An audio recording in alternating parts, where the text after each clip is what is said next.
Hi viewers, welcome back to our channel. చిన్న కాశీగా పేరు కలిగిన మన రాజమండ్రిలో ఒక మహిమగల శివాలయం శ్రీ ఉమా మార్కండేశ్వర స్వామి దేవాలయం. శివపార్వతులకి ఎంతో ఇష్టమైన శివరాత్రి, దేవీ నవరాత్రులు, కార్తీక మాసంలో ఆ ఆది దంపతులైన శివపార్వతులకి ప్రత్యక్ష పూజలు చేస్తారు.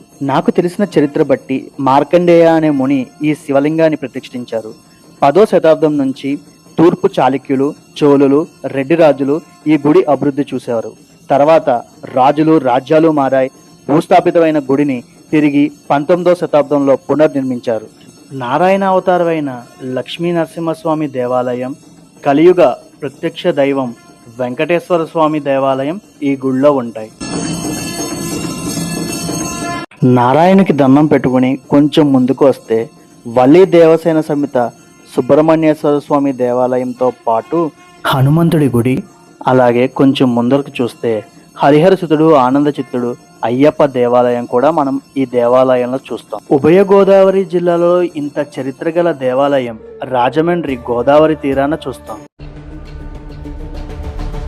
వీడియో నచ్చితే లైక్ చేసి ఛానల్ని సబ్స్క్రైబ్ చేసుకుని మీ ఫ్రెండ్స్కి షేర్ చేయండి.